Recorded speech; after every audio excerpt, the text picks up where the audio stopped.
Hello friends, എല്ലാവർക്കും സുഖമാണല്ലോ. ഇന്ന് ഞാൻ വന്നിരിക്കുന്നത് വെജിറ്റേറിയൻസിനായിട്ടുള്ള ഒരു നോൺ വെജ് സ്റ്റൈൽ റെസിപ്പിയുമായിട്ടാണ്. വളരെ ഈസിയും ടേസ്റ്റിയുമായിട്ടുള്ള ഈ റെസിപ്പി വീട്ടിലുള്ള ചേരുവകൾ മാത്രം വെച്ച് വളരെ എളുപ്പത്തിൽ നമുക്ക് തയ്യാറാക്കിയെടുക്കാം. നമുക്ക് ഒട്ടും വൈകാതെ റെസിപ്പിയിലോട്ട് പോവാം. ഞാൻ ആദ്യമായി ഇതിലോട്ട് ഇതുപോലത്തെ 3 പച്ചക്കായയാണ് എടുത്തിട്ടുള്ളത്. ഇത് ചെറുപഴമാണ്. നിങ്ങൾക്ക് ഏത് ടൈപ്പ് പഴം വേണമെങ്കിലും എടുക്കാം. നേന്ത്രക്കായയോ ഏതായാലും കുഴപ്പമില്ല. ഞാൻ ഇതിൻ്റെ സൈഡൊന്ന് ചെത്തി കൊടുക്കുന്നുണ്ട്. സൈഡൊക്കെ കട്ട് ചെയ്ത് നമുക്കിതൊന്ന് ചെറുതായിട്ടൊന്ന് മുറിച്ചെടുക്കാം. ഇത് വെജിറ്റേറിയൻസിനായിട്ടുള്ള റെസിപ്പി എന്നൊന്നും പറയേണ്ടതില്ല. എല്ലാവർക്കും ഇഷ്ടപ്പെടുന്ന റെസിപ്പിയാണ്. ചോറിൻ്റെ കൂടെയൊക്കെ സൈഡായിട്ട് കഴിക്കാൻ ഇത് മാത്രം മതിയാവും. നോമ്പിൻ്റെ സമയത്തൊക്കെ ആണെങ്കിൽ ഭക്ഷണത്തിൽ മീനൊക്കെ ഒഴിച്ചു കൂടാനാവാത്ത ആൾക്കാരുണ്ടാവില്ലേ, അവർക്ക് പച്ചക്കായ കൊണ്ട് ഇങ്ങനെ ഒരു റെസിപ്പി തയ്യാറാക്കി കൊടുത്താൽ ഇത് മീനല്ലെന്ന് ഒരിക്കലും പറയില്ല. അത്രയ്ക്കും ടേസ്റ്റാണ്. പച്ചക്കായയുടെ തൊലി ചെറുതായിട്ടൊന്ന് കളഞ്ഞ ശേഷം ഞാൻ ഇതുപോലെ ചെരിച്ചൊന്ന് കട്ട് ചെയ്തെടുത്തിട്ടുണ്ട്. വട്ടത്തിൽ കട്ട് ചെയ്തെടുക്കുന്നതിനേക്കാൾ ഇതുപോലെ ചെരിച്ച് കട്ട് ചെയ്യുകയാണെങ്കിൽ ഈ പച്ചക്കായയ്ക്ക് അത്യാവശ്യം വലിപ്പം തോന്നിക്കും.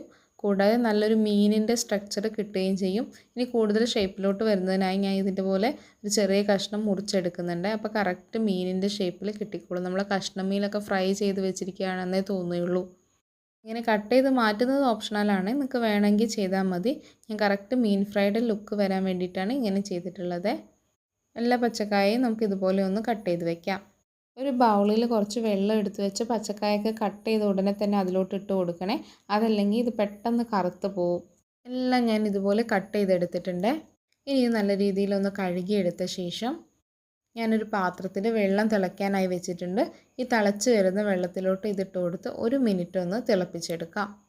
1 മിനിറ്റൊക്കെ വെച്ച് കൊടുത്താൽ മതി. അതിൽ കൂടുതൽ സമയം വെക്കേണ്ടതില്ല.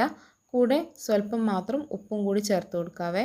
1 മിനിറ്റോളം തിളച്ച ശേഷം ഇത് ഡ്രെയിൻ ചെയ്ത് നല്ല രീതിയിൽ വെള്ളം വറ്റാനായിട്ട് മാറ്റി വയ്ക്കാം. ഈ സമയത്ത് നമുക്ക് ഇതിലോട്ടുള്ള അരപ്പൊന്ന് റെഡിയാക്കി എടുക്കാം. അതിനായിട്ട് മിക്സിയുടെ ചെറിയ ജാറിലോട്ട് സ്വല്പം വെളിച്ചെണ്ണ ഒഴിച്ച് കൊടുക്കുന്നുണ്ട്.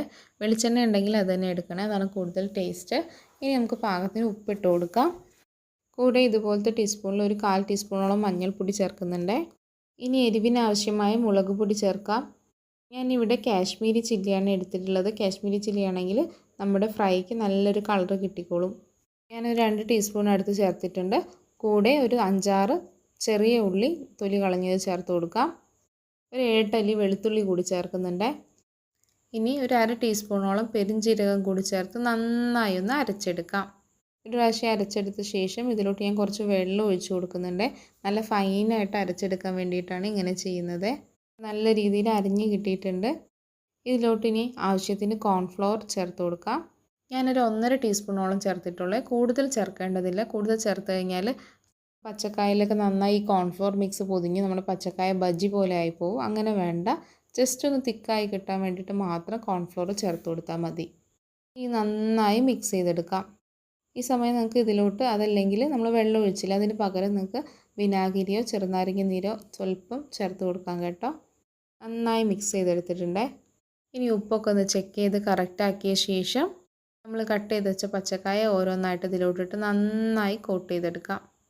നിങ്ങൾക്ക് വേണമെങ്കിൽ ഇതിലോട്ട് സ്വല്പം കുരുമുളക് പൊടി കൂടി ചേർക്കാം കേട്ടോ. എല്ലാ പച്ചക്കായും ഇതുപോലെ ഒന്ന് മസാല പുരട്ടി വെച്ച ശേഷം ഒരു അരമണിക്കൂർ റെസ്റ്റ് ചെയ്യാൻ വെക്കാം.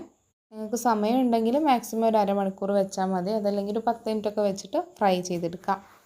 ഞാനിപ്പോൾ എല്ലാ പീസസും മസാല പുരട്ടി വെച്ചിട്ട് ഒരു അരമണിക്കൂറായി കാണും. കണ്ടില്ലേ, ഇപ്പോൾ നല്ല മീൻ മസാല പുരട്ടി വെച്ചാന്നല്ലേ തോന്നുകയുള്ളൂ.